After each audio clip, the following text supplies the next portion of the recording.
अस्सलाम वालेकुम। हिंदुस्तान की राजधानी दिल्ली में वैसे तो बेशुमार वली औलिया आराम फरमा हैं और हमारी कोशिश भी यही है कि अल्लाह के वलियों की जिंदगी से जुड़ी कुछ बातें आप तक पहुंचा सकें। तो इसी कड़ी में आज हम जामा मस्जिद के इलाके में मौजूद हैं और जिस दरगाह की ज़ियारत के लिए जा रहे हैं वो जामा मस्जिद के गेट नंबर 2 की सीढ़ियों पर ही मौजूद है। और इन वली अल्लाह का नाम हजरत सूफी सरमद शहीद रहमतुल्लाह अलैह है। आपको शहीद क्यों कहा जाता है और आपका मज़ार शरीफ जामा मस्जिद की सीढ़ियों पर ही क्यों है, तो इसके पीछे जो वजह है वो बहुत खास भी है और अल्लाह के इस वली का मकाम बताने के लिए काफ़ी है। हजरत सूफी सरमद शहीद रहमतुल्लाह अलैह ईरान के रहने वाले थे और आप गालिबन यहूदी या ईसाई मजहब से थे और बाद में इस्लाम में दाखिल हुए। आप एक ताजिर थे और ईरान से हिंदुस्तान और हिंदुस्तान से ईरान माल ले जाया करते थे। इसी दौरान आपकी एक नौजवान से दोस्ती हो गई और फिर कुछ ऐसा हुआ कि आप दोनों दोस्त हक की तलाश में निकल पड़े और जब अल्लाह रब्बुल इज्जत का करम हुआ तो सारी मालो दौलत को लात मारकर सूफिया किराम की सोबत में शामिल होकर सूफी बन गए। हजरत ख्वाजा सूफी सरमद शहीद बादशाह शाहजहां के दौरे हुकूमत में दिल्ली तशरीफ लाए और यहाँ आपकी मुलाकात शाहजहां के बड़े साहबजादे दारा शिकोह से हुई और उससे गहरी दोस्ती भी हो गई। दारा शिकोह भी फकीरों और सूफियों का बड़ा एहतराम किया करता था और जब शाहजहां के बाद मुगल बादशाह बनने के लिए दारा शिकोह और हजरत औरंगजेब आलमगीर में जंग हुई तो उसमें दारा शिकोह की शिकस्त हुई और बाद में उसको कत्ल कर दिया गया। हजरत ख्वाजा सूफी सरमद शहीद रहमतुल्लाह अलैह दारा शिकोह के कत्ल के बाद इस्तगराक महबूबियत के आलम में बरहना यानी बिना कपड़ों के रहने लगे और ऐसे ही जामा मस्जिद की सीढ़ियों पर बैठे रहते थे। इसकी खबर जब बादशाह औरंगजेब को हुई तो एक दिन वो जामा मस्जिद पहुंचा तो देखा आप बरहना बैठे हुए हैं।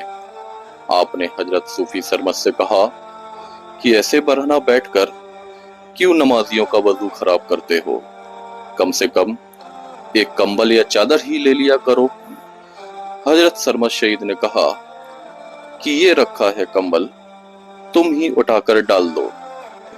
औरंगजेब आलमगीर ने जैसे ही कंबल उठाया तो देखा कि उसके नीचे उनके भाइयों के कटे हुए सर रखे हैं और उसने कंबल फौरन हाथ से छोड़ दिया। हजरत सरमद ने फरमाया, कंबल क्यों छोड़ दिया, अपने जिस्म को ढको बादशाह औरंगजेब।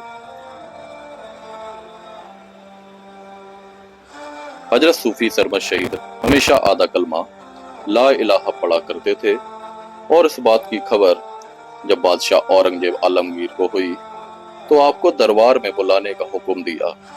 आप दरबार में दाखिल हुए और उलमाए इकराम की महफिल जमा हुई और आपसे कलमा शरीफ पढ़ने को कहा गया। आपने आदत के मुताबिक सिर्फ ला इलाहा पढ़ा। उलमाए इकराम ने कहा, पूरा कलमा पढ़ो। आपने कहा, अभी मैं कलमे की पहले हिस्से में ही डूबा हुआ हूं, अगर इससे आगे कहूंगा तो अभी झूठ होगा और जो अमल में ना हो उसे जबान पे लाना दुरुस्त नहीं। उलमा इकराम के गुरु ने कहा कि ये तो कुफ्र है और अगर तौबा ना की तो कत्ल के हकदार हो।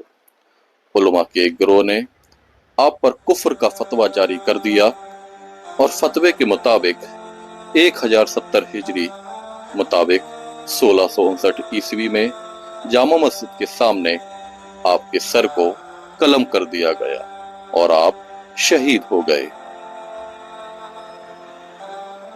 आपने पूरी जिंदगी कलमा शरीफ ला इलाहा से आगे नहीं पढ़ा, लेकिन जब आपने शहादत पाई तो लोगों ने सुना कि हजरत सूफी सरमद शहीद के कटे हुए सर ने 3 मरतबा ला इलाहा इल्लल्लाह कहा और आपकी शहादत के बारे में कई जगह जिक्र है कि शहादत के बाद आप इतने गुस्से में आ गए कि कटे हुए सर को हाथ में लेकर जामा मस्जिद की सीढ़ियों पर चढ़ना शुरू कर दिया।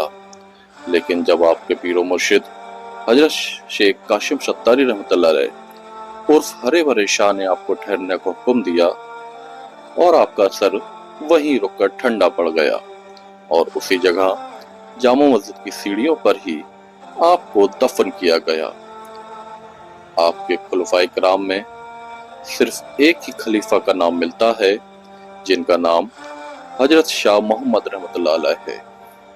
आपका मज़ार मुबारक जामा मस्जिद के गेट नंबर 2 के सामने सीढ़ियों पर मौजूद है और साथ में ही आपके पीरो मुर्शिद हजरत शेख कासिम सत्तारी रहमतुल्लाह अलैह का मज़ार भी है।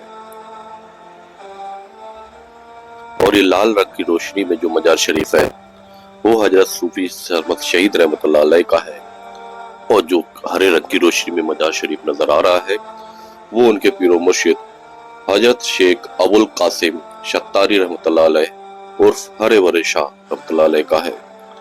इंशाअल्लाह फिर किसी नई ज़ियारत वीडियो के साथ आपसे मुलाकात होगी। तब तक के लिए खुदा हाफिज।